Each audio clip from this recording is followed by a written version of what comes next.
A round of applause to Miss Candice Jumwa, Impact Facility, Nairobi. Karibu sana, Candice.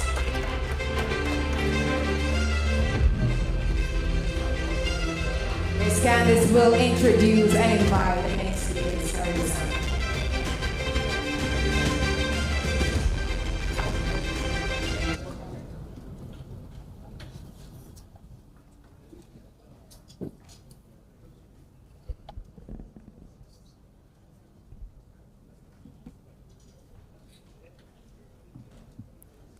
One brief second, sorry.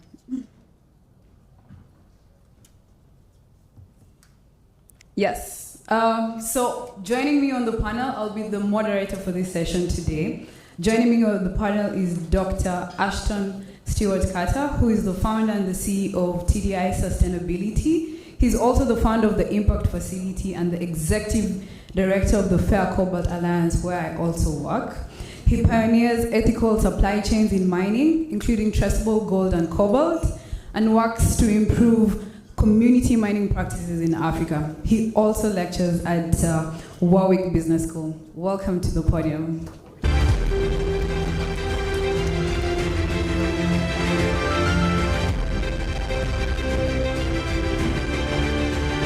Joining him on the podium is Mr. David McAvoy. He joins us from Trust Merchant Bank, an ASM pioneering bank in the Democratic Republic of Congo, where he joined in 2010, helping to develop its ASM financial inclusion strategy. With a background in European investments banking, he advocates for sustainable financial services in emerging markets.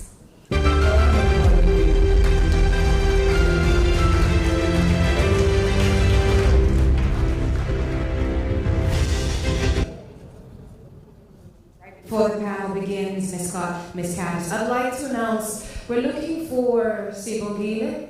Your transport to the airport has arrived and they're waiting for you downstairs. If anybody knows where Sibongile is, please support to make sure they do not miss their flight. Over to you. Thank you. So today on the podium, our title for the presentation is ASGM Financing Needs. So far, we've had a lot of discussion on mercury reduction and mercury elimination technologies, but we'd like to take a step back and speak to how to invest in the sector in general. So, as you are all aware, ASM is perceived as being very risky, inherently due to the informality of the sector and the reputational risks of the sector. Not just in artisanal and small-scale gold mining, across many other commodities, ASM has challenges such as child labor in some cases. The operational health and safety standards can be quite hazardous. There's lack of PPE in the sector. And so due to these and the practical regulatory challenges in the region, for example, in Tanzania, the Tanzanian government has made considerable progress in formalizing the sector, but right across the bay in Kenya, artisanal and small-scale gold mining has been legal as per the mining code since 2016, but yet up to until now, the government has been very slow in operationalization of the and providing of the ASM mining licenses. And so today, we would like to take a step back and speak to how do you invest in a sector that it has so many challenges. I mean, despite all these challenges, we know that only through investment into safer and more efficient processing equipment, which includes mercury-free technologies, can the environmental, social, and health standards of the sector improve. So access to finance is very crucial. And you're aware that currently, because banks are unwilling or not yet ready to engage, miners often use informal financing lenders in the sector. This can be their family members, this can be their friends, this can be the informal sponsors that exist in the sector. And some of the terms that they receive as a result of this engagement, Some of the terms that they receive as a result of their engagement with informal financiers can be termed as very exorbitant. We've had in some cases minors paying up to 20% per month interest on whatever financing they've received. They also have to pay through sometimes production sharing arrangements that are not really favorable. And this can sometimes put them in a cycle of poverty because they're stuck in this debt repayment cycle rather than improving the efficiency and productivity of their work. And so starting this session now is Dr. Ashton Carter, who is the co-founder of our organization. And he will speak to the work that we do at the Impact Facility. And maybe briefly before you start, I'd like to give you a bit more context at something that we've been doing this year at the Impact Facility. So together with the Alliance for Responsible Mining, we were earlier this year on behalf of the Planet Gold Global Agency documenting the access to finance interventions of all the phase 1 implementing countries. As you all know, Planet Gold is a global agency and they have, in the phase 1 of the program, 8 implementing countries across the world, including Kenya and Burkina Faso in Africa, Colombia, Peru in South America, Philippines and Mongolia in Asia. And so we documented some of the practices that they have been able to do, some of the interventions that they've been able to facilitate to provide access to finance to the area. And so part of Mr. Ashton's presentation today would feature some of the learnings that we have documented from both our work under the leasing program and part of those efforts. Yeah. Welcome to the podium, Mr. Ashton.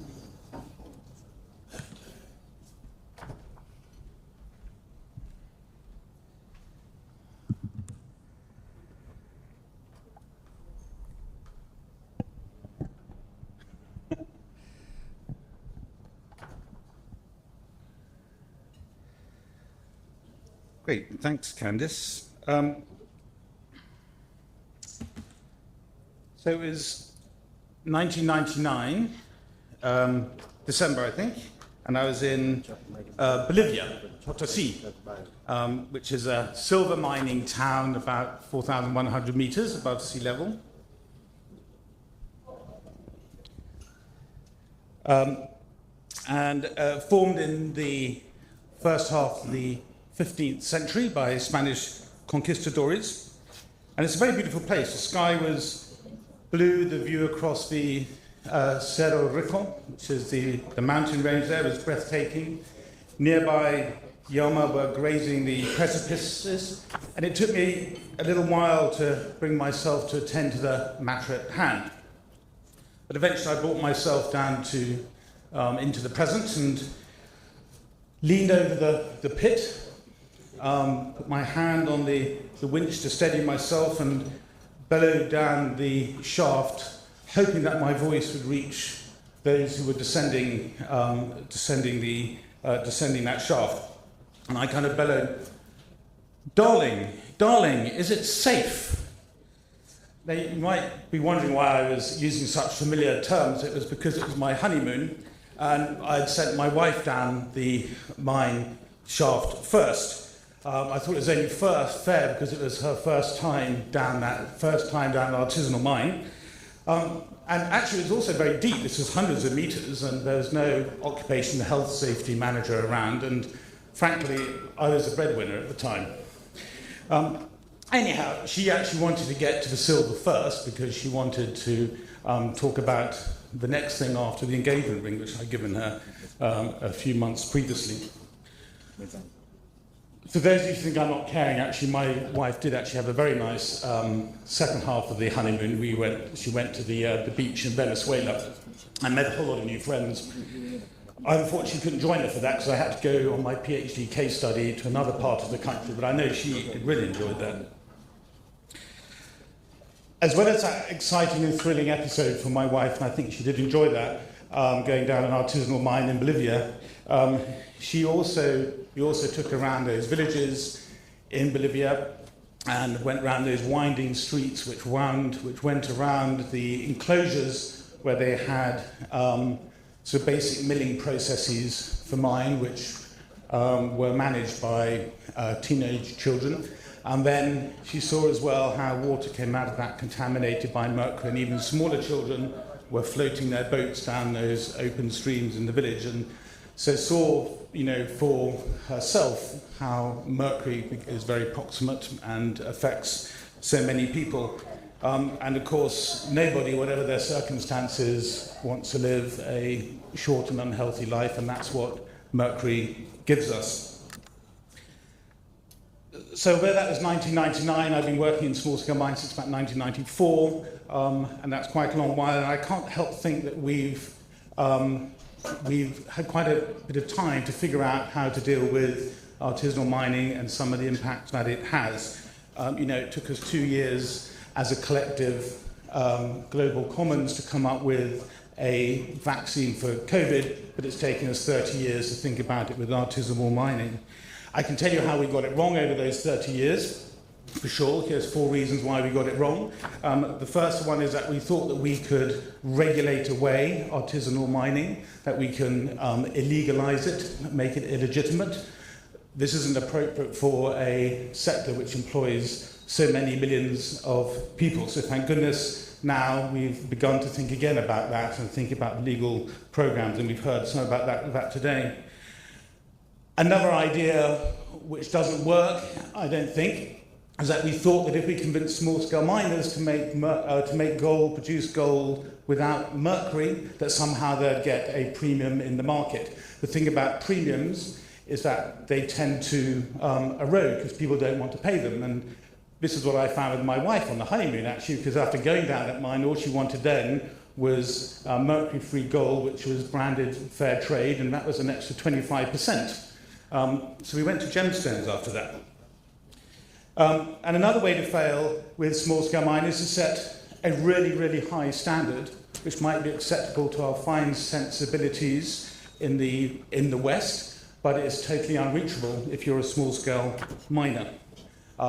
That's not the way to do it either. And the fourth, I think, is to rely on technology alone. And this reminds me, sitting in the World Bank, actually, not this setting, of course, but going back 20 years, and talking about mercury shops and retorts in the Amazon, and the idea is we could almost kind of fly in these mercury retorts into the Amazon, all the gold shops would somehow acquire those, and the problem would be solved.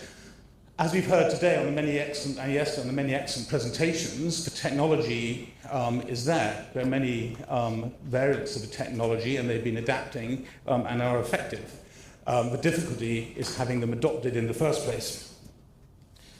So I think we need to have a different question. And really, I think our starting point should be, how do we solve the problem of artisanal mining, or artisanal mining of mercury, but it should be, how can we invest to enable artisanal miners to be responsible and productive and provide a dignified livelihood for their communities? If we start from that position, then we can start to become creative. And that's essentially why we established the Impact Facility for Sustainable Mining Communities. So what I'll do today is just go through a little bit through the Impact Facility for Sustainable Mining Communities and in my presentation, then I think we're going to get a chance to discuss a little bit some of the points that I make, and hopefully involve some of the audience to build on and to have some of your experience into the conversation as well. So very quickly, first of all, the Impact Facility is in fact a charity in the UK, but we also have a commercial arm. So we have a trading company within the Impact Facility called the Impact Capital Limited. So we set ourselves up purposely to be a hybrid, to be a business-oriented hybrid organisation.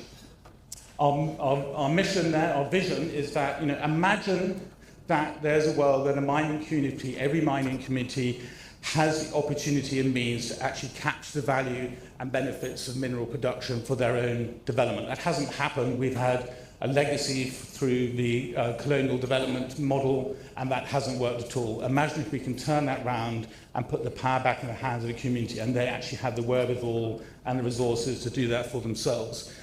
And so our mission then is to enable that to happen, to enable them to find and facilitate and get those resources into the hands of the communities.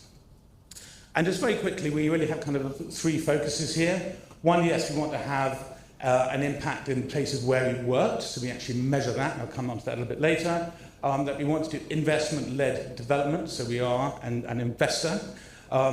And we want to innovate and replicate our financing models. And this is why settings like this are so important to us, so we can actually talk about this, and hopefully our success will be other people's success who take elements of our model and apply them elsewhere. Our footprint, at the moment, we have two major programs. Here today, it's about the Lake Victoria 2030 Gold Program, where we've been working in Uganda, Kenya, and now Tanzania. Then the Fair Cobalt Alliance, which is in the DR Congo, and that's with Cobalt ASM. And we're beginning to look elsewhere as well. So, fundamental to our approach, so I said that those approaches that I've experienced over the last 30 years haven't really worked as they should have worked, especially when you look at the money that has been poured into them. You don't see a commensurate number of thriving small-scale mining communities. So we need a different approach. So from my business training, I look, every business needs really to have three types of access. They need to have access to capital and capital equipment. And so we provide access to capital and capital equipment. And we measure by that, look, how can this capital and capital equipment increase value retention? So how can those small-scale mining practices actually retain value within their organizations? Clean energy adoption, supporting climate-smart mining and mercury-free mining, and environmental protection, including mercury, but also kind of biodiversity and other things as well. So that's like fundamentally important, that's what kind of drives us, but we recognize, and this is why we set up a hybrid organization, that we also have to have, that mines and mining communities have to have access to technical assistance. You can't just throw equipment over the fence and expect people to manage it if they haven't had that experience before, and they need to have that continued attention. So we provide that as well. And then the third factor of production that any business needs, and especially small-scale miners, is access to fair markets. It's very easy to sell gold. Everybody wants gold, but you want to be able to kind of maximize the price at which you sell that. If you put those three things together, that's what we feel is the solution. So let me take you through just kind of four aspects of what we do. So Candice mentioned our Gold ASM leasing program. I'll take you through that. I'll look a little bit at, there's a couple of case studies, or one case study that I'll give you now. Then I'll look at the ESG standards that we're talking about, and then an innovative methodology, and then data and monitoring. So at the beginning of the impact facility, we looked at different models for how we could engage and finance artisanal mining. So is this going to be a debt? Is this going to be, are we going to take equity? How do we actually go about doing it? And we looked at several of these different models, tested those out. And the one that worked well in Kenya, and we're looking at with variations here in Tanzania, is the equipment lease to own model. And this is, of course, because at the end of the day, gold mining, you need to get the gold out of the ground. And equipment is, mechanization is a key part of that, if you want to forego the pick and shovel. And currently on the market, at that time on the market and still today, the quality of that equipment wasn't very good. And so actually kind of production would be interrupted and you don't get that cash flow and all those fundamental business things that you need. And we did it through consultation as well, because when you speak to the miners, they understand their own businesses, they know what they need, and this is what they came up with. So we have established this equipment lease to own model. This is the most example about Kenya. The mineral is gold. We work with groups that are actually kind of registered entities, so we have to have some sort of registration. And we look at how long they've been operating as well in our due diligence, which I'll come on to a second as well, that they've been in operation for 6 months and they've got at least 3 months of records, so we know there's something there. We can have a discussion later, I'm sure, about kind of geological surveying and how that is applicable or appropriate for small-scale mining. Legal status, at least we need to have the land tenure established. And governance, who are the counterparties we're going to be working with. If you're an investor, I'm sure we hear this later from Dave as well, that you need to know who you're dealing with and they have a good grasp over their own business. And of course, ESG compliance. And I'll come on to that in a second, but to say that for a mine to be eligible, there are some sort of basic things they need to demonstrate they have in place before we will engage. So a little bit about our process. It's really important to me that we establish the impact facility and the impact capital limited process as if it were an established financing entity, a bank or private equity, for example.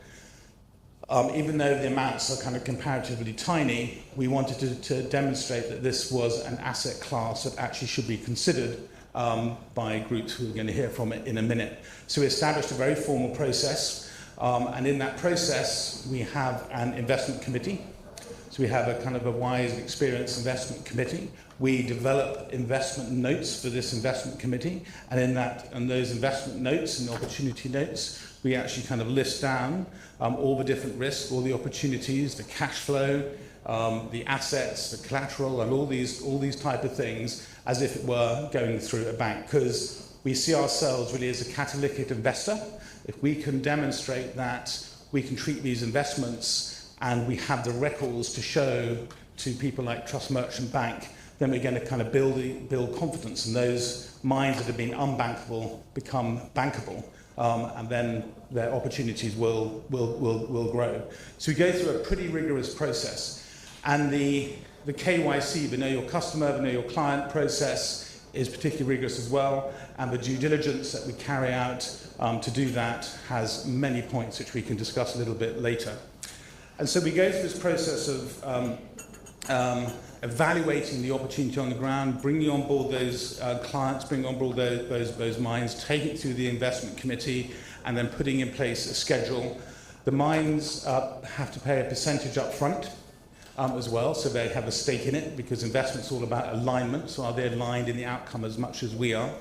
And then we have a schedule, that way they pay back an interest rate, depending on what currency it is, between 10 and 18%. And then we also put in place breaks as well. So we know that very often if you haven't got the infrastructure in place, seasons can take over, shafts flood, things go wrong, so at least we have some leniency in the system. And then, very important to come to the last as well, is kind of record keeping. How do we keep the data to understand how well that mine is doing and performing? So essentially what I'm saying here, this is a formal process that we've established. It's akin to or mirroring what financial institutions would do as well. So quickly on the progress, and again we can come back to this. So what we found over the last 4 or 5 years now is that the total average monthly production has increased about 48% year on year. So notice that we focus on the production here because production is what engages the small-scale miners, of course. Yes, nobody wants to live with mercury and they want to have efficiencies as well, but they want to know how well they're performing so they can get more gold out of the ground and improve their livelihoods. So we now have a track record to demonstrate that we have a model which is beginning to show evidence of functioning well and performance. And repayment, worth looking at that, is that we have 13 engagements overall. At the moment, 6 active contracts. 4 of those are complete. Like any investment venture, there are defaults. We've had 2 defaults. But I think in some ways a success for us is that we've shown that because we established the conditions right at the outset, we were able to reclaim some of the equipment and redirect it to our other sites. So we had 75% of those contracts recovered from that. And we've had very significant ESG performance improvements as well. So 50% of the gold produced is through leaching, and the rest has that potential to be completely mercury-free. 2/3 have made significant H&S improvements, and we can go through the actual kind of metrics we use for that. 0 fatalities, 1 minor injury, and then very important again, the record keeping. Record keeping is really kind of fundamental. I'm sure we're going to hear that again today, so we can actually kind of demonstrate the progress that is being made. We'll go through lessons learned a little bit later. Candice, I think, is going to take us through that. Just a quick case study to bring this to life. So here's one. This is Antelope Mine in Migori in Kenya. So this was a mine which is in 2018. It's through leaching, so it's an active mercury-free mine. The problem presented to us, and they sought us out, was that it produced minimal gold because it had hardly any mechanization at all. And so it was per unit a very kind of high cost. And what they wanted to do was scale production, and they had a fairly short but broad shaft, about 120 foot. And so we went through the process with them and go, okay, bring in our engineers, like Candice, and ask them questions about what they're doing. We helped them build that business model and identified what they need. Very often, if you're a charity coming to these rural communities, they'll try and figure out what you want to give them. We try and reverse that and go, what is it they actually need to make your mine more productive? And how are we going to actually increase the productivity of your gold? And so we actually had 3 rounds of investment here. We had a compressor in the first round, a generator in the second round, and then another compressor in the third round. $10,000, $8,000, $20,000, $19,000. So what's really encouraging from our point of view is that our client came back to us over and over again, and they actually were able to show that they were improving their production. The interest rate, as you can see there, in US dollars is 10%. We gave a 3-month grace period, and the current repayment is on track. So there's a great sort of example there, I think, of a return customer who beginning to understand our model, and you can see from that, statement that they are actively getting many benefits from this. And again, if you look at some of the things we measure, coming back to data, right at the bottom there, efficiency gains, 50% increasing one recovery per blast, and ore recovery per blast. I can't see the next thing there, so that's gone off that screen. So good metrics on safety as well. So again, a repeat customer. We can go through some of these a little bit later. This isn't okay. The next thing I want to touch on is what we call the impact escalator. So this is about risk, and we'll hear a lot about risk, I think, in the next presentation. You know, when I think about risk, and people talk about ESG risk, everyone's heard that term now, I'm sure. ESG risk, I don't think ESG risk actually exists. I think you have, and I think people mix up risk with impact. You know, and I think when we talk about ESG risk and impact in case of the mine, it's really, only people who can really talk about that are the miners and their communities themselves who are taking those physical risks and those financial risks to be there. When an investor is talking about risk, what we're really talking about is compliance risk, reputation risk is what we're kind of talking about there, and credit risk. These are sort of risks, and ESG factors into all of those. For the ESG part of this, i.e. what standards are the miners following, this is about market access risk at the sharpest end, because this is about they're not going to be able to sell their gold into markets unless they can demonstrate they're meeting these standards. And increasingly, countries like Tanzania are putting in place standards as well, so there's a compliance risk as well. So, you know, yes, it's about keeping the workers safe, but from a business point of view, it's about ensuring that we have the right standards so they continue to get access to markets. So we call this the escalator, in some ways it should be called the motivator, because we put it in a tiered approach where we say, look, to begin with, let's start with the basic stuff. Let's make sure you manage mercury safely, make sure there's no children around the place who could possibly come at risk to their health. And then over time, we will increase. And if you increase your performance, which we'll measure, then we are able to offer more capacity development, more technical assistance, and potentially better terms on equipment as well. So there's alignment. And I think that's the way that you approach business people, which these people are. So we can talk a little bit about the ESG and the escalator a little bit later. I wanted to quickly mention, and Candice might choose to come back to this later as well, is you know, we're always searching for new innovative models to finance artisanal miners. There isn't a huge flood of funding coming to artisanal miners, especially with the soft money to help them improve their capacity.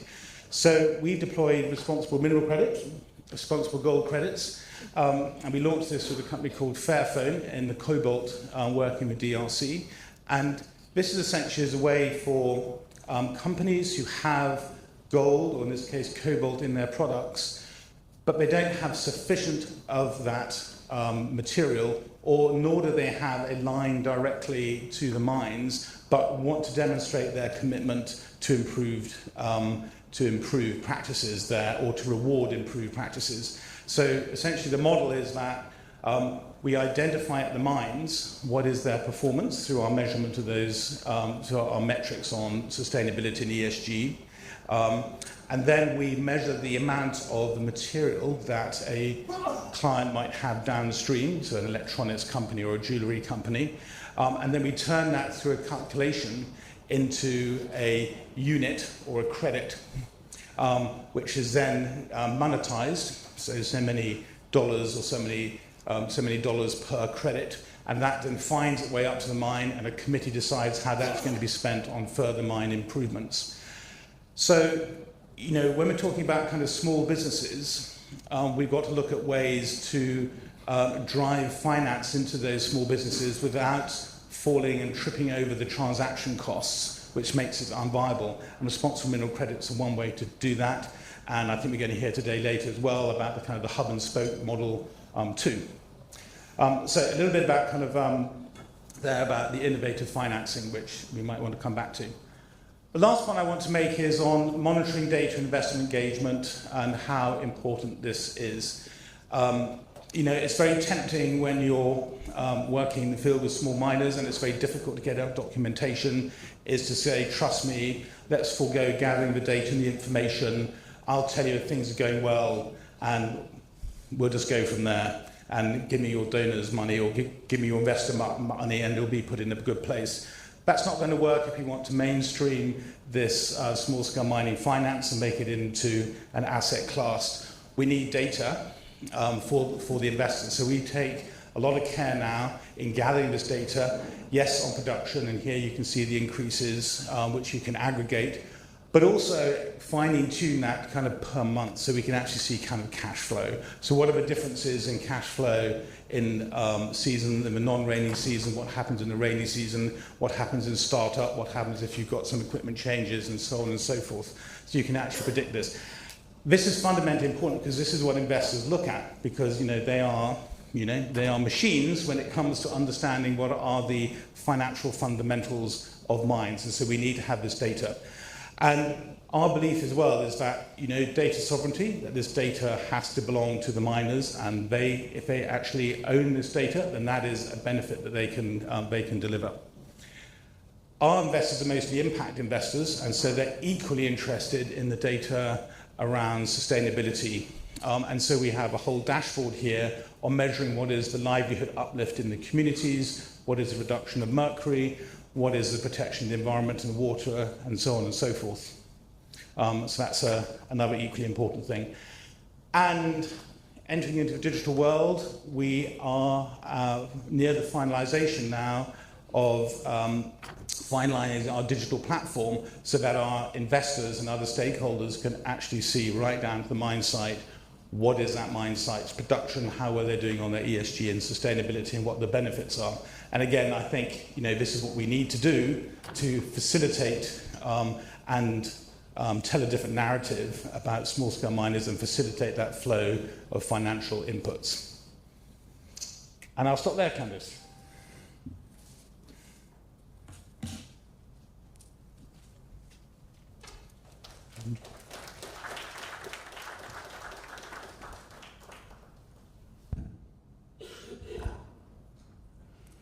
Yeah, I know some of you were looking at the slide with the production data and thinking, oh, 300 grams per month, 500 grams per month, isn't that a little? But just to give you a bit of context, Tanzania, as you all know, is the fourth biggest gold producer in Africa. Kenya cannot compare. And so, just like one of the previous speakers spoke and said that, there is no artisanal mining considerations in the legislation of Tanzania. In Kenya, we have both artisanal and small-scale gold mining, hence why the production levels were very little.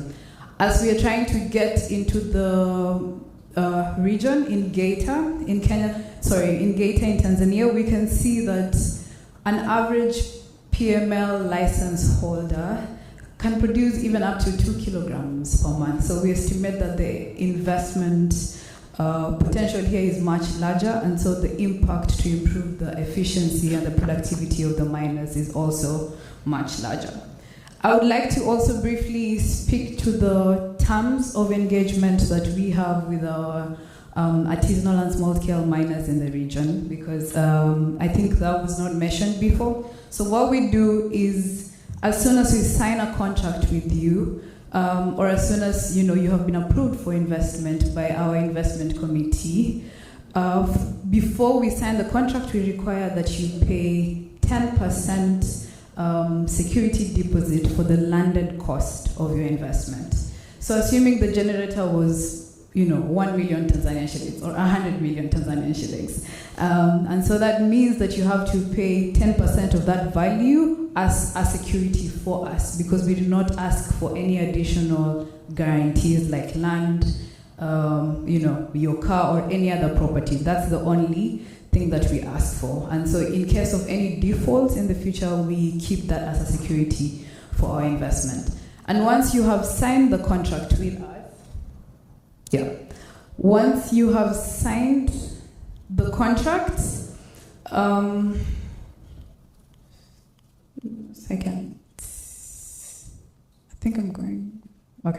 Once we have signed the contract, we provide you with an optional grace period of 3 months. And so you can decide to start paying on the 4th month after you've signed the contract and receive the equipment. Typically, you receive the equipment 2 weeks after we have signed the contract. And on top of the grace periods, we encourage our miners during periods of peak productivity to pay, as much as they can at that period. And if for whatever reason they cannot make the monthly repayments at the time that we have agreed, we provide 2 free payment breaks per year.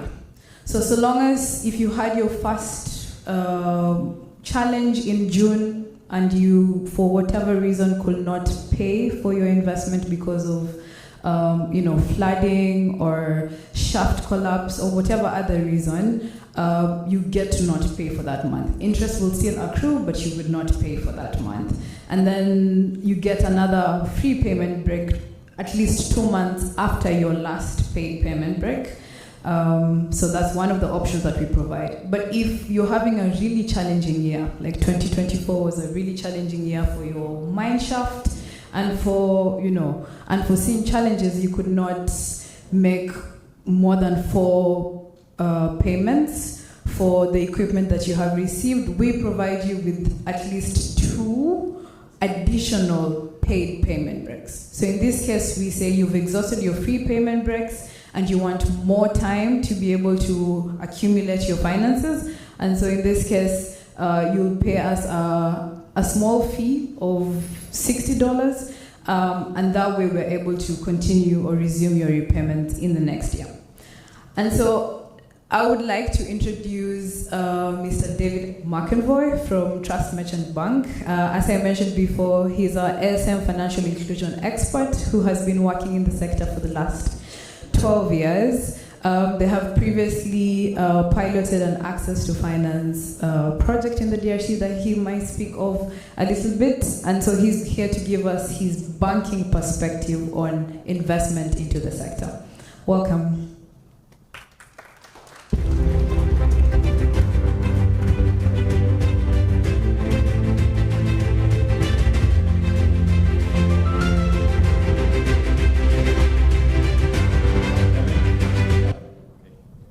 Good morning, everybody, and to the organizer, thanks for the invitation to be here today.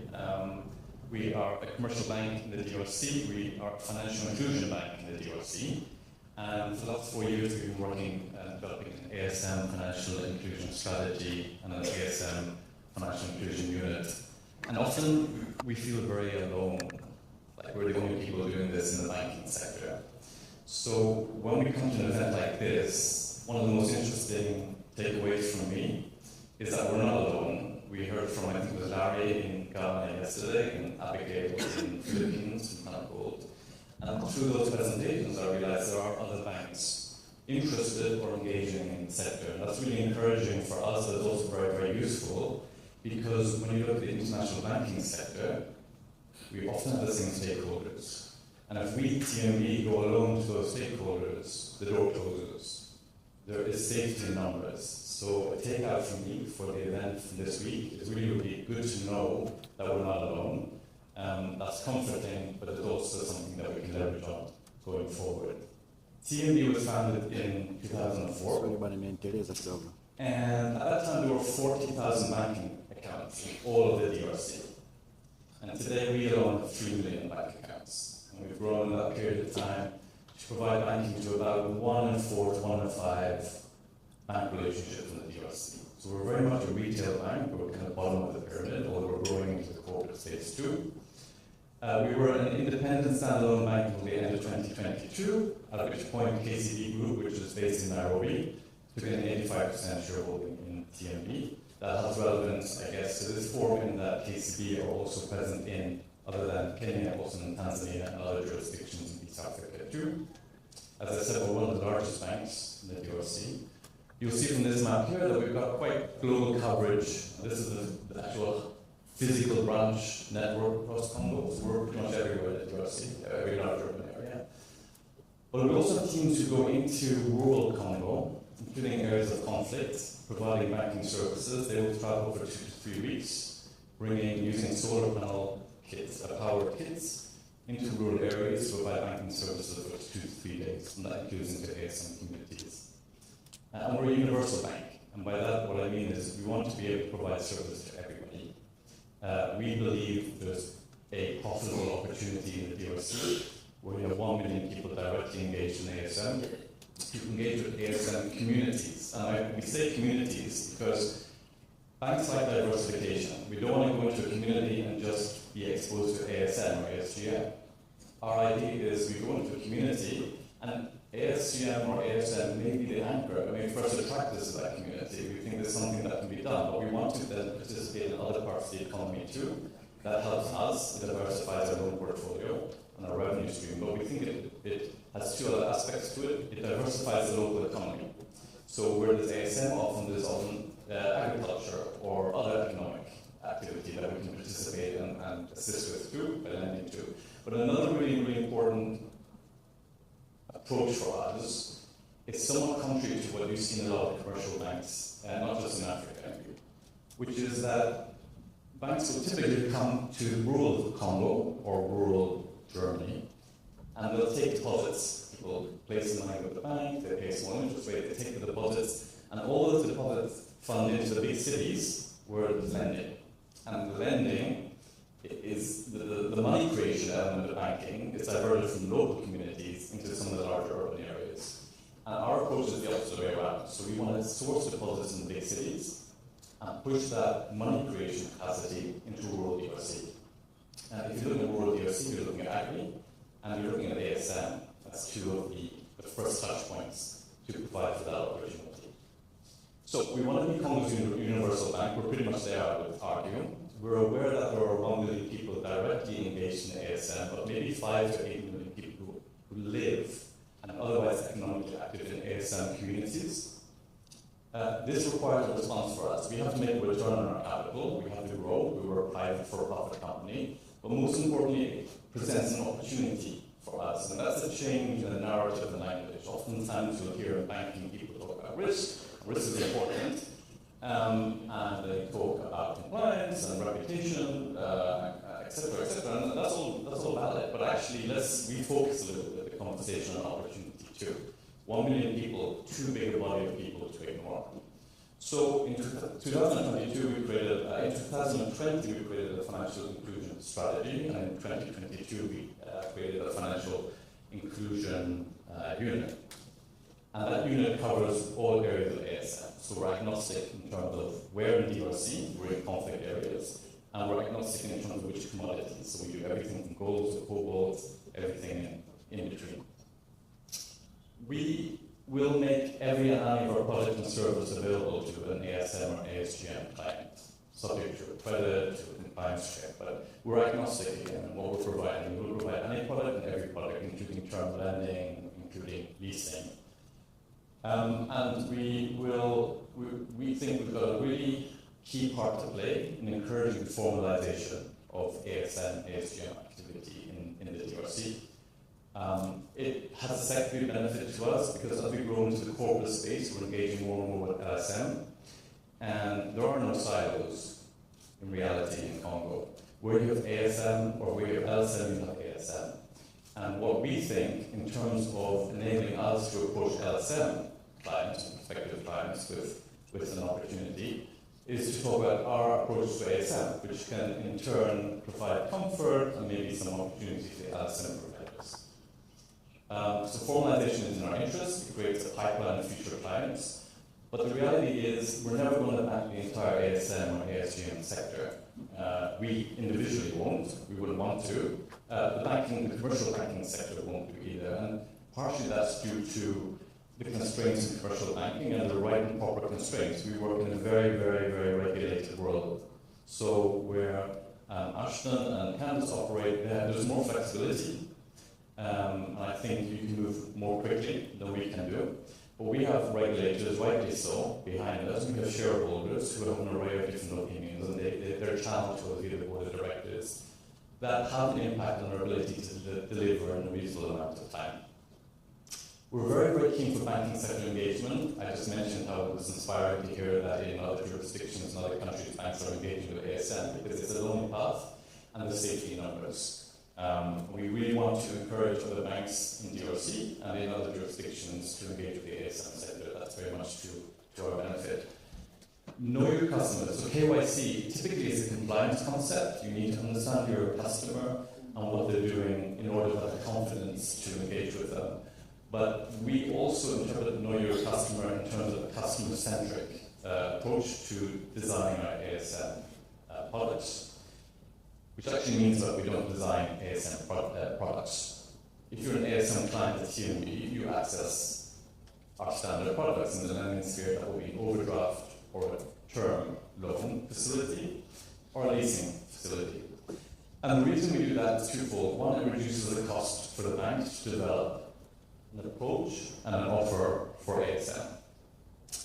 And the second is we believe that where we can better manage risks, credit risk, compliance risk, is understanding the specific attributes of the customer and building a product around that. So earlier on, Ashton showed a production output chart. And what we would do is take that data and we would map a term loan repayment schedule to that specifically. We don't call it a different product. We just take a term loan, we look at the cash flows, and then we map the bullet points, the repayment schedule of a loan to data like that. And that's what we mean by customer-centric and know your customer in that approach. So first steps at TMB.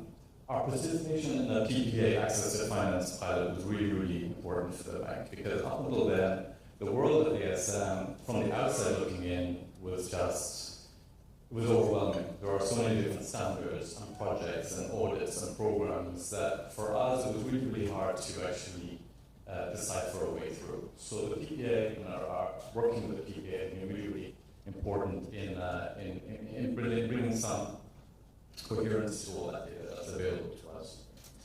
It was also important in terms of confidence building. Our issue wasn't capital or money. We have the money to engage with ASM. Our issue was we weren't confident that we could do it and that we could engage with key stakeholders. And key stakeholders, I mean the likes of international regulators, correspondent banks, auditors, for example. So participation and working with the PPA allowed us to build the confidence and allowed us to engage with those key stakeholders. Internally, we had a realization that we've done this before, not for ASM, but if you take agribusiness in Congo as an example, the risks and the opportunities are pretty much the same. Different sectors, sure, but we're looking at the same issues arising in terms of lack of data, lack of collateral, high volatility in cash flows.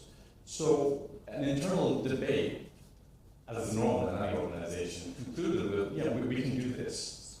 because actually we have an agribusiness unit already set up.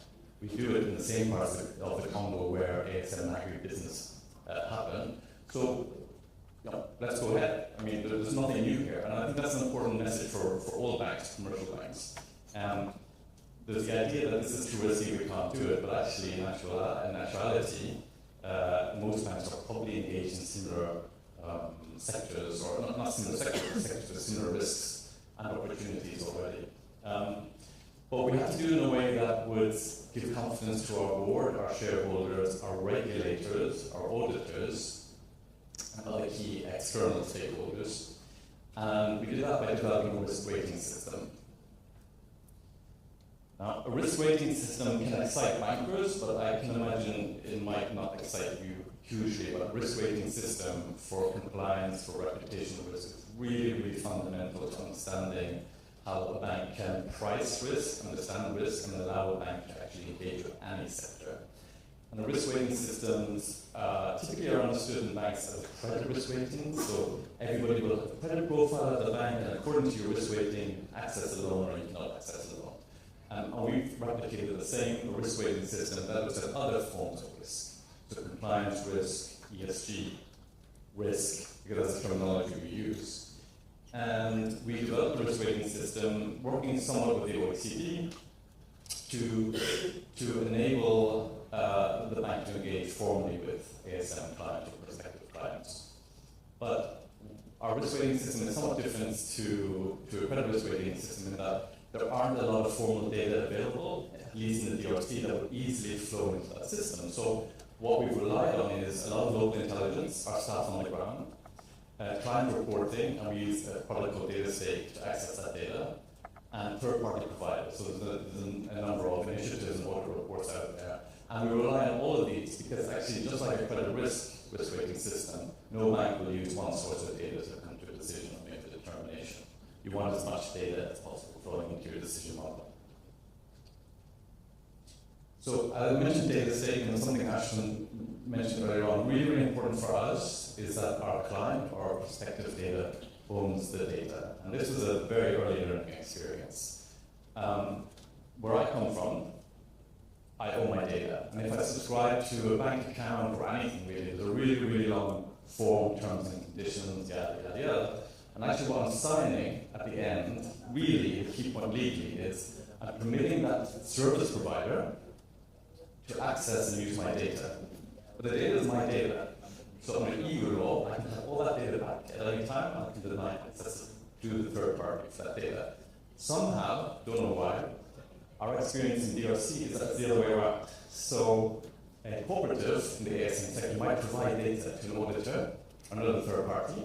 They pull the data, they build a report, but the ability of the cooperative to leverage that data is highly limited. Now, if we work with PwC or EY, and we do all the time, to develop an audit report on our operations, we own the output. It's our data. PwC produce a report, they do an analysis and produce a report, but ultimately the report and the data are ours. So our approach is very much focused, and that's the world that we understand. So with a product like DataStake, the owner of the data, a cooperative for example, can input data, upload data, and control who has access to that data. They can switch on access, switch off access. So hypothetically, they can say, TMB, okay, we'd like to open a bank account with you. Here's all our KYC data. You have a month to access it and come to your determination. But by the way, I'm going to speak to another bank too, and bank 2, and bank 3, and bank 4. There's one pool of data, and they can make that data available to as many banks or insurance companies or telecoms or anybody else as they wish to. And that allows them properly, we believe, leverage their data. And we believe too that that encourages the participant, the applicant, to provide better, richer data because it can really multiply and leverage what they're doing. So back to the risk weighting system. I'll go very, very quickly through this. There are two parts to it. There's an onboarding, so we call it the gatekeeping. You need to meet certain requirements in order to open a bank account. And then there's the accessibility side, which leans more into ESG. So that the better the rating, the more products you can access, the better pricing you might get on a product, or the longer duration of a term loan, for example. Our rating scales currently look like this. So you can see that a client will be rated, and according to their rating description, will be a certain outcome. With a Congolese franc account only, or you can have a Congolese franc dollar account. You can access financing, or you can't access financing. And there's an annual due diligence recheck, and currently for all entities at annual, but we hope to move that to a longer duration in time. This is an example of a risk rating scorecard, so it's really, really detailed. And the amount of data that flows into this is quite considerable. But again, to bankers, to auditors, to regulators, this is a very, very familiar approach. And that's important, to give those stakeholders confidence in how we're approaching the subject. So lots of different metrics are reviewed. There's a risk rating. If it's a red flag, it's a no. So either we don't open an account or we disengage immediately. But otherwise, you have the weighted risk score on the top right-hand corner. So that's 0.58, which, I'm sorry, so that's 0.47 down here. Anyhow, let's go back. 0.58. So that will give you a rating of C. You can have a CDF, and you can have a dollar account, but there's no financing. And we work with our clients to increase the rating. And again, for a commercial bank, this is normal. Oftentimes, you engage with a commercial bank and looking for a loan, and the credit analyst will say, okay, well, you're here, but we can't lend to you yet. We want you to get here.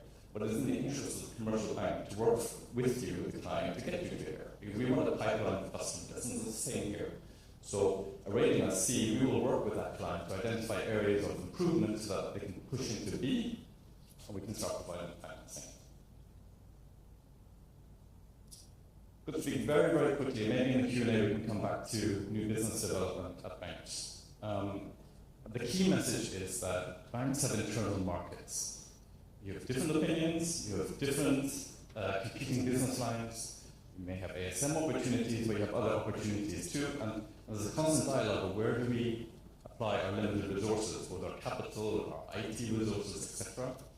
So it's not necessarily that commercial banks don't want to do ASM sometimes. It's just that there are better opportunities elsewhere. And better can mean more profitable or more easily understood. There are key decision makers in banks that you need to be aware of if you're designing a program that includes a financial or access to finance element. And these are what I would rank or list as the veto powers within the bank. So these 5 areas, at least in a commercial bank like TMB, have veto power. You come with a proposal to engage with a new sector, and any or each of these can block that independently as well. And then you have other areas of the bank that will have a strong guidance or provide strong guidance on what the bank should and should not be doing, including look at a new product line or a new business. And just one thing on this. The concept of opportunity cost is really, really, really strong within banks. So it's not just what's the opportunity provided by ASM, but what's the cost of not doing something else. And I think that's often overlooked when you approach a bank. So part of the answer we believe for banks is to broaden the conversation out. It's not just ASM or ASGM, but it's the wider communities that those entities operate in. So that you're providing a more diversified, high growth opportunity to the bank. Engaging with banks, one key point I'd like to make is that retail banking typically, retail and small business banking typically, everywhere in the world, is not profitable. It's very, very, very low margin. And that's twofold. One, the cost of infrastructure is high to provide for retail banking. And two, fintech is eating a lot of the business. Already mobile banking and other products are eating a lot of the business. So generally you'll find that banks are pulling out or would like to, if the regulators allow them, reduce their exposure to retail and MSME banking. That's a problem for ASM. So for a sustainable, scalable ASM strategy, I would suggest that you have to look at banks that are already benefiting from economies of scale. That reduces the cost for them to engage with the ASM sector. Knowing a bank, knowing the ESG risk and appetite of a bank too is really important when you're engaging with the bank, because actually there's a lot of potential for engaging with banks from an ESG sphere. Actually, other parties too, off-takers, large-scale miners, for example. Increasingly, we have ESG strategies, and we're bankers. Sometimes, we have a requirement from the board to develop an ESG strategy, and we don't really know where to go looking for. ESG opportunities. If you take Mercury, for example, and if I was to take a KCB group, I'm not speaking on behalf of KCB today, but I'm speaking on behalf of TMB, but KCB group has about 90 to 100 different ESG targets that form part of its 3-year strategy. ASM, ASGM is part of that right now, but it could be in the future for any commercial bank, whereby the removal of mercury from processing could form part of the ESG program of a bank or an LSM, for example. And what that means is maybe that entity can crowd in some funding or co-financing of the project. So it changes from a purely commercial engagement, a client wanting a loan to support exiting mercury, to a more blended engagement where there would maybe be a loan, but also there will be some contribution for the LSM or for the bank or the other entity. So I think ESG programs of large-scale entities can be an opportunity to provide a form of financing for ESG projects. And when it comes to financing, I would always suggest that or encourage that instead of direct grants funding a project, you do the same thing, but you channel it through a bank. And why I say that is that one of the problems engaging in any sector is the lack of data. If you push grants through a bank at zero cost to the recipient, you're creating a credit profile of the recipient. You're creating a relationship with the bank. You can, for example, build a term loan with negative interest rates. So the grant is used to pay the bullet points on the loan, the repayments. But what it's doing is developing that relationship between the bank, with the credit officer as well, and the end recipient. Because data is really, really key. And at the moment, there are not a lot of data out there for banks to leverage off.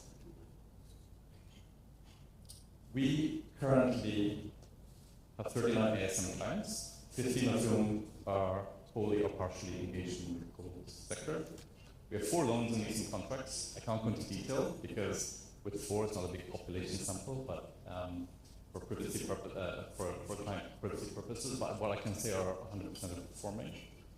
We have 43 prospective ASM clients, including 9 in the gold sector who are currently going through our risk rating, so should hopefully be onboarded. Supporting ASM, there's a few points that maybe we can discuss for the remainder of the time to add in. Stakeholder and support and engagement in areas where maybe we can work together to enable banks to encourage to engage more with ASM. Central banks and regulators have a role to play. Not only are they purchasers, obviously, of gold, but in how they regulate banks. So the capital requirements when you're lending without collateral are very, very high. And that means if I lend Ashton $100 and he has no collateral, I probably have to put $40, an additional $40 aside, and that has 0 return for me. And if I lend Candace and she's got property or something to collateralize, I'll give her $100, I probably have to put about $2 aside. That's, that's a huge disequilibrium and disincentive to lend to Ashton. But what a central bank could do is say, okay, we want to encourage ASM lending, we'll create a silo, almost like a sandbox. And if you're lending to ASM without collateral, we'll reduce the capital requirements, we'll reduce the provisioning requirements that you have to make, and thereby encourage more liquidity to fund to expose to the ASM sector. Structured finance products and insurance are also interesting, and maybe we can discuss that a little bit later with the guys from Impact. And as I mentioned, there is an opportunity, we believe, to leverage existing ESG programs at LSM, at banks, and at other large-scale companies to support engagement with the ASM sector. The numbers, our balance sheet is $2.5 billion. So to put that in perspective, if we were to lend 1% a year to the ASM sector, that's $25 million. That's just 1% of a balance sheet. And KCB Group is a multiple of that. The banking sector in DRC is a multiple of that again. So by just targeting and accessing a very, very small part of the commercial banking balance sheet, you can actually release a significant amount of liquidity for the sector. I'll wrap it up for there, and hopefully we get a deep dive into some of the points that we've been discussing in the last hour already.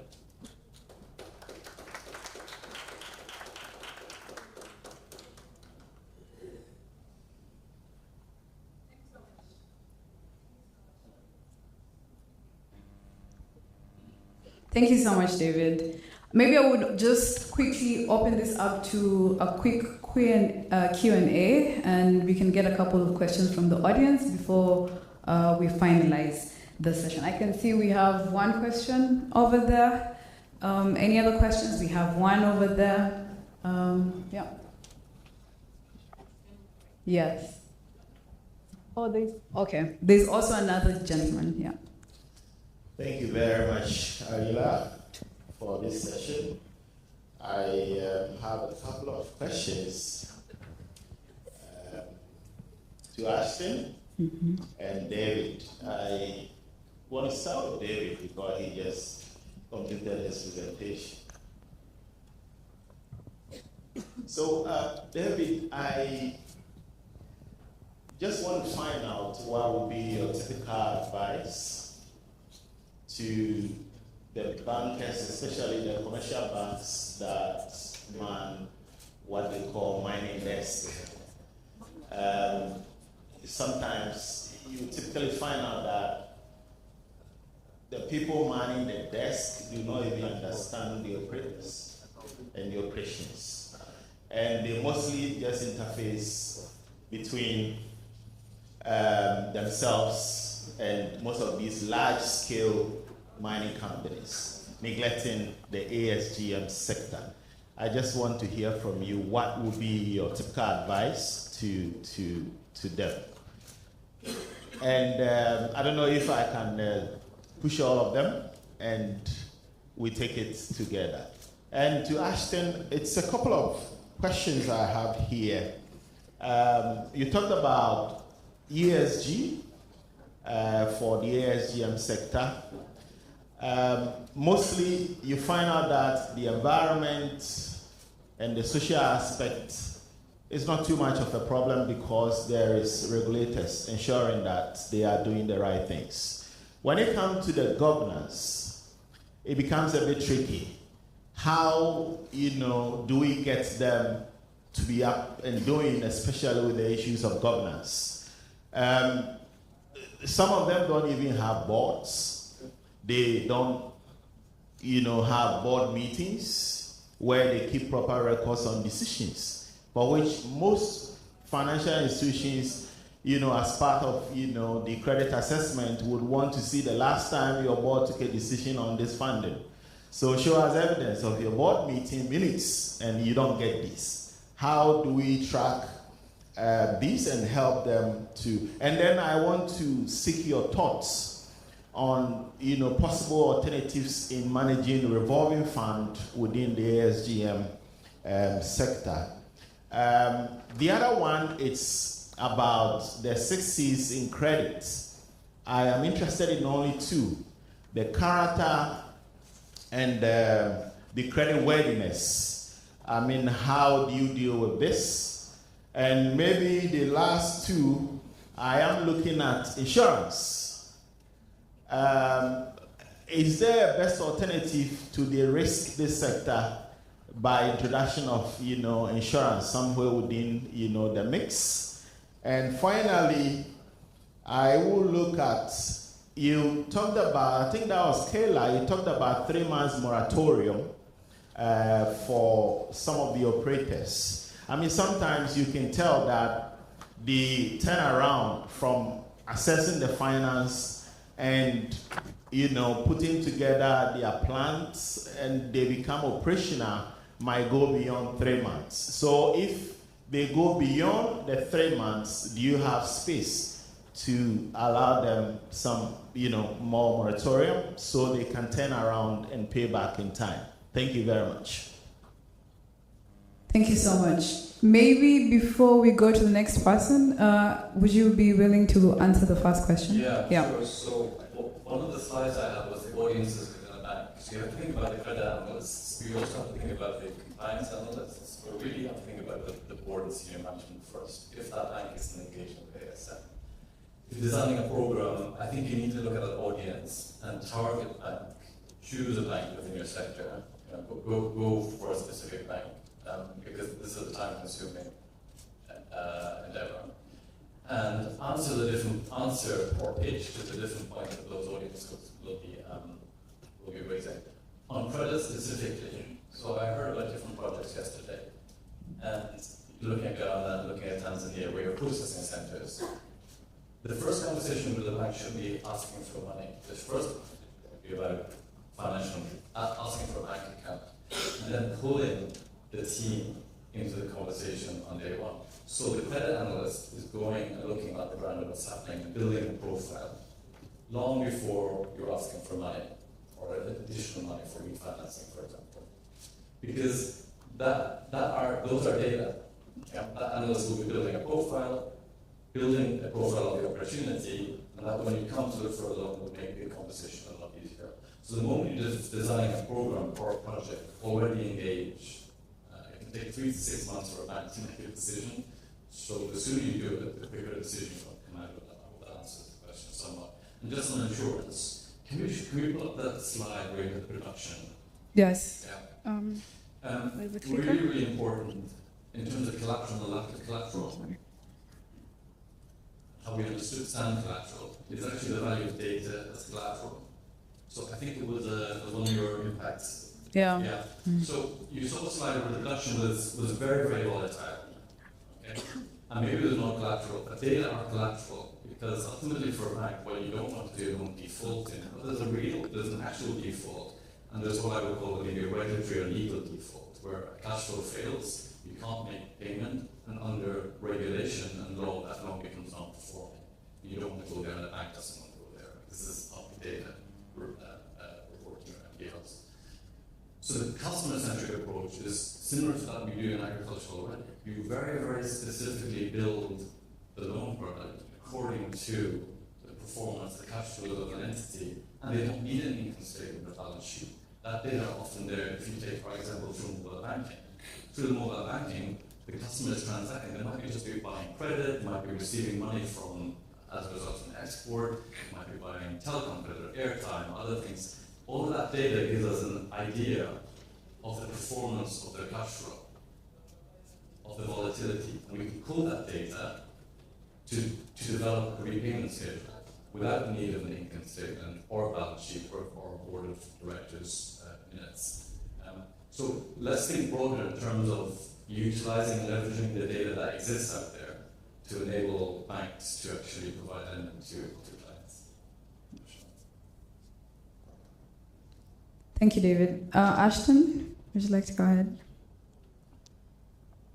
Yeah. Going to put the slide up of the lessons learned. Yeah, the impact facility slide. I don't know who's controlling Yeah. it. Yes, so on the question on ES and G, which is what's most tricky, you're right that environmental issues have a technical, many of them have a technical fix. That's true. Social issues around kind of management. On the governance, I guess I make 2 points there. In our investment committee, the governance, as in who governs and manages the entity that we're interacting with, that we're investing in, is probably the thing we talk about the most in those investment committees. And so yes, and I would say in my early career I was also an investor, and this is the one metric that you look at all the time, and you're kind of measuring what is the governance stability of that organisation. At the end of the day, you're investing in people, and that's who you have to understand the most. So yes, it is the most tricky. I totally agree with that. This is why we set up the impact facility as a hybrid organisation. So I didn't talk about it very much, but we have a whole technical assistance programme, and a great proportion of that technical assistance programme is working with the entity that you invest in, whether that's a cooperative or whether it's a small business, to help strengthen their governance, which includes whether it's a board or not a board, but having that kind of management, senior management, and the documentation of that, and so on. And again, for the same reason I mentioned earlier, is that this is also what the banks will be looking at too. So I don't think there's any shortcut to that, unless you want to exclude people, other than work with them to improve it. Now, of course, when you're screening potential investments, you're looking for the potential. So saying, has this entity the potential to put in place good governance? And you might decide that it doesn't indeed have that. But we're doing this because we believe in the people's potential, and so we look for those opportunities to help see that potential come through. Do you want me to touch on the other ones, or do you want to ask more questions? There was a question on grace periods, which was directed to me. So you asked what happens when the miners can't start paying back after the 3-month grace period that we offer. So in that case, so for context, the 3-month grace period is offered to any of our leasing clients that are receiving equipment from us. So this is productive and extractive equipment like generators, compressors, etc. But then we also have clients that we have invested into a leaching site. So for those clients specifically, they get an extended leaching grace period because it takes quite some time to construct a leaching facility and get the operations going. But in the case of an equipment recipient, and they still want an extension of their grace period, so this is when the paid payment breaks come into effect, because we will try and understand exactly why in the 3 months since the receipt of the equipment you were not able to gather enough, or in this case to able to increase your gold production and at least get enough money to start making the first repayments. But if there is no solution to that, then the paid payment breaks of $60 per month come into effect. And most of our mining clients can afford that in the region.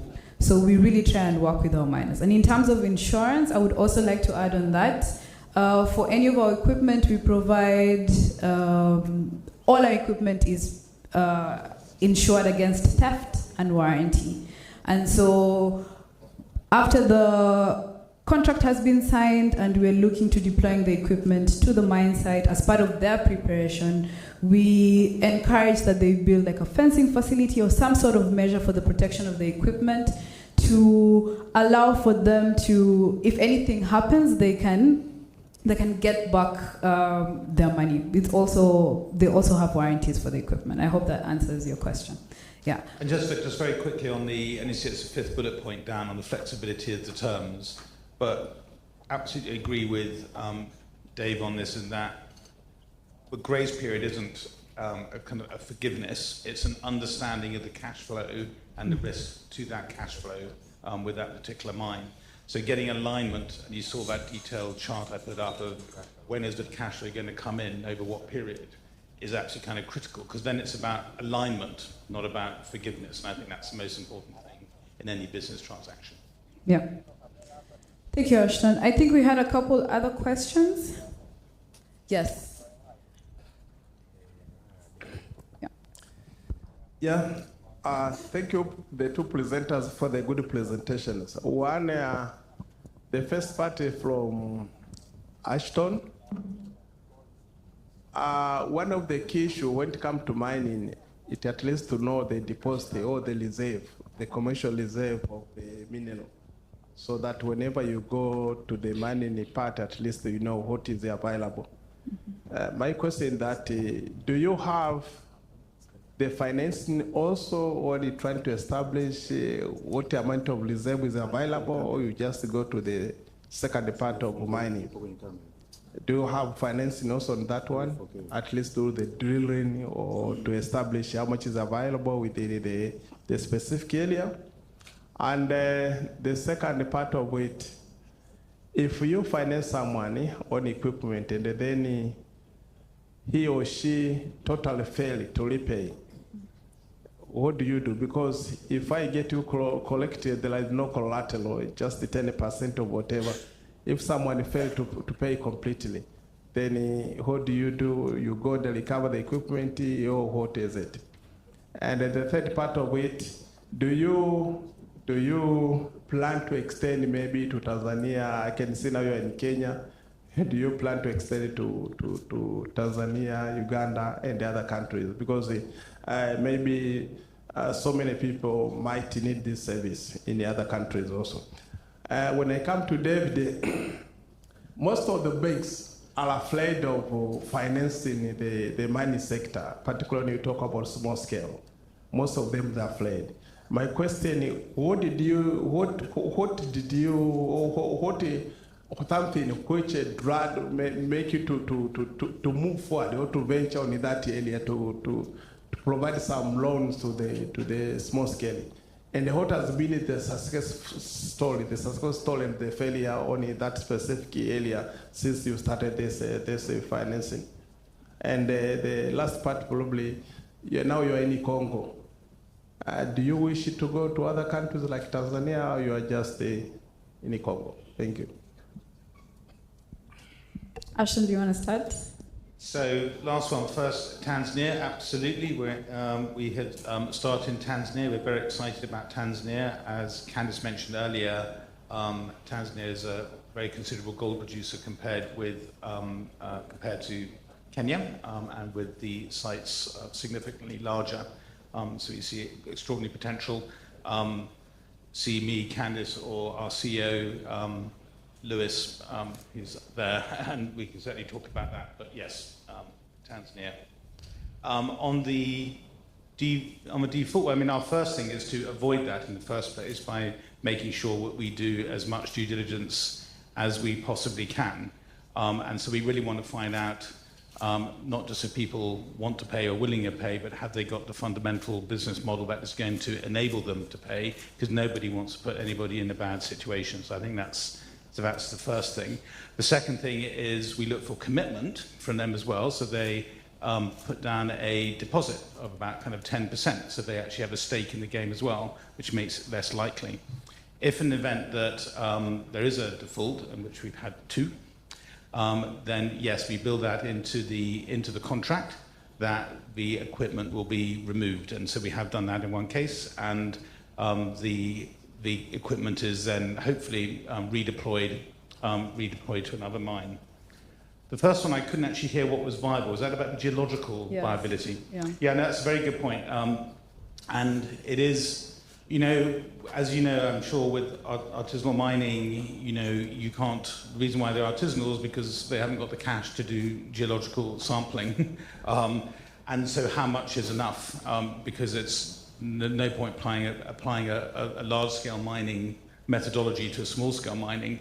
And the barriers to entry are much lower, so it's not as though you're spending $1 billion to try and recover a deposit. You can start digging and extracting within months. So I would say that the geological profile doesn't have to be, or confidence has to be high in others, as in large-scale mining. So let's apply a different methodology. So that's why we ask for records to show that they are actually producing. Having said that, we do try and work with governments, encourage them and international donors to see if we can have an appropriate level of geological surveying to help miners steer in the right direction and find the greater deposit, which of course has environmental benefits as well. But it is one of those gaps, I think, but it's even higher risk than mining itself. In the larger globe, the financing for exploration junior mining companies is at an all-time low. So while everybody wants these resources, no one's prepared to actually pay or put up the financial risk to understand where they are. Yeah. And maybe just to add one thing before David answers the other questions. In terms of defaults, once it's clear that we have to extract our equipment, we get a reevaluation of the equipment, get the new value, and then redeploy that to a different miner at a reduced price. So then, a separate miner gets it at a cheaper price. Yeah. We were frightened of ASM. We were nervous, let's put it that way. And what changed was constant dialogue internally at strategic bank strategy meetings, and we just decided it's too big an opportunity to ignore. So rather than be intimidated, let's find a solution. That's really what changed at the bank. Now I know that's very hard to affect change in the bank that you don't work in. So you need to think how to engage with the banking sector, sell the opportunity, and maybe share the experience with other banks and how they're doing it, and how they're managing the different risks. In terms of defaults, we only have 4 loans so far for about, I think it's about $3 million of equipment, and they're all performing. So we would hope to grow that portfolio to about $10 million by into 2025. The third point move to Tanzania? So we're part of the KCD group now. And whilst I'm speaking today on behalf of TMB, KCD are following what we're doing. They're happy for us to continue to pilot. So from TMB, an important point is that this is a minimum of a five-year project to get right. refining our approach for 5 years. We think it takes that long to understand the market and build a profitable business. KCB are monitoring what we're doing, we're feeding into KCB Group, how we're performing, what we're doing. The indications are, I can't speak to KCB Group right now, the indications are that if we make a success of it, then they will look to lessons learned and apply it to their other operations that will be across the EAC. So yes, you can in Tanzania in that case. But there are other banks. There are banks here in Tanzania that are already engaged in ASM. This is, I kicked off my presentation. There's a lot happening, people don't know about it. So we need to break those silos. And there needs to be better communication because that will give confidence. And interestingly, in DRC, we're the first bank, but it's a competitive market. So what we see now is our competitors are following us. We have the first mover advantage. That's great. We want to leverage that as much as we can do. But we want to see other banks following us. And in competitive markets, you typically see that. So you need to find one champion maybe in Tanzania, engage with them, and communicate what they're doing. And I assume Tanzania has a competitive banking sector. Other banks will start, not all, but other banks will start following. Hello? Okay, thank you, David. Also, with regards to the impact facility, we just opened an office in Gaeta, so we are currently very involved in the sector. And so I think we also have a minute for another question. Yeah, we can take 2 more questions. Yes.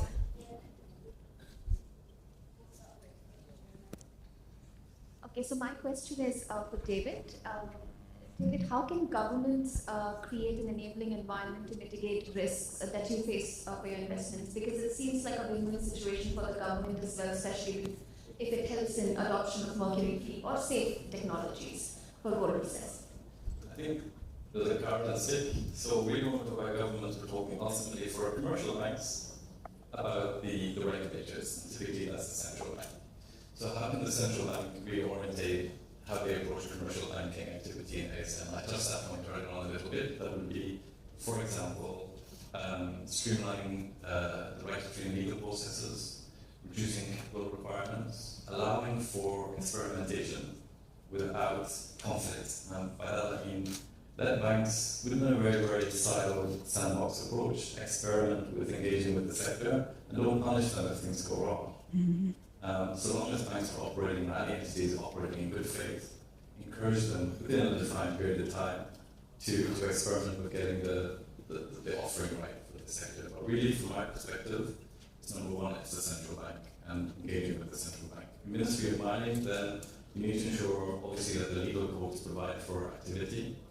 And you need to reduce, I would say, the burden on ASM actors from the legal burden on ASM actors too. So that we work with the Ministry of Mining and maybe the justice ministries in specific countries to reduce the burden, which reduces the costs on small players to formalize their activity. Yeah, we had another question in the crowd. Yeah. Hello. Okay, so We're going to go with engineer between a first and a contact.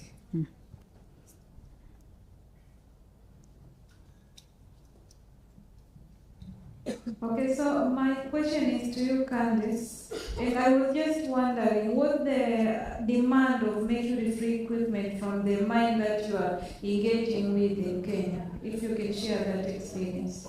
Yeah, so part of our leasing model, at the core of it is providing to miners the equipment that they request, because they come to us and ask for the investment that will increase the efficiency and productivity of their work.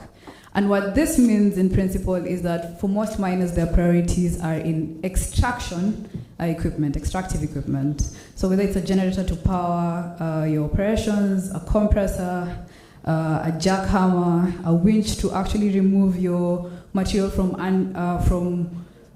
underground. But in Tanzania, this is quite different because in Tanzania, the mines already have enough capacity to extract a lot of ore from the ground already because the volumes here are much higher, the ore reserves are much higher.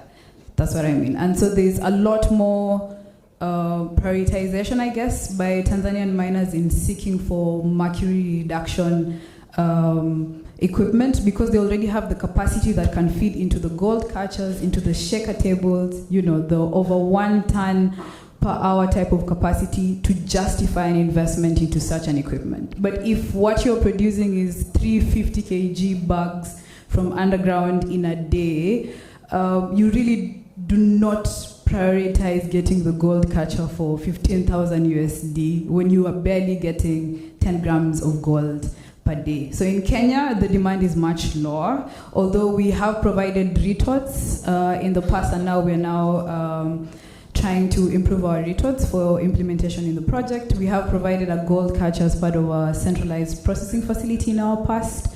But yeah, the demand differs with regards to the priorities of the mine site.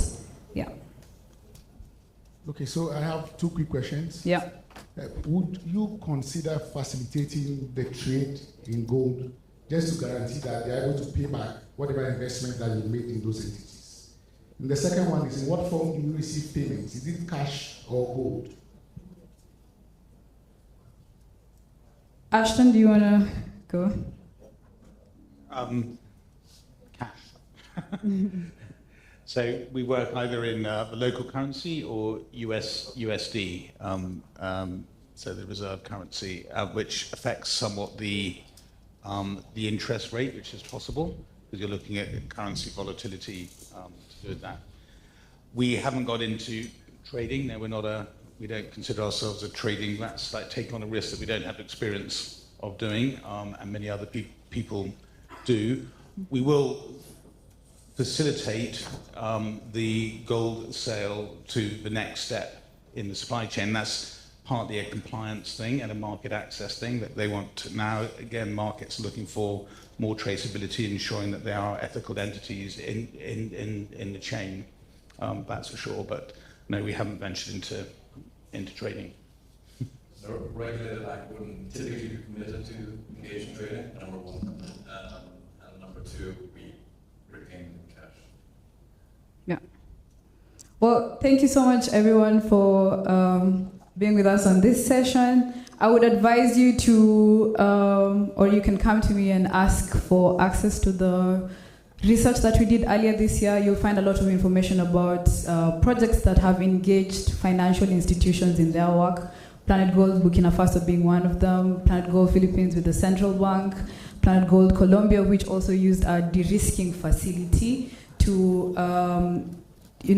incentivize a bank to engage in the sector. And so there's a lot more information in the sector than you know, but there's not enough data to speak to the access to finance work that is already ongoing. So thank you so much for being with us on this session. Thank you very much. May we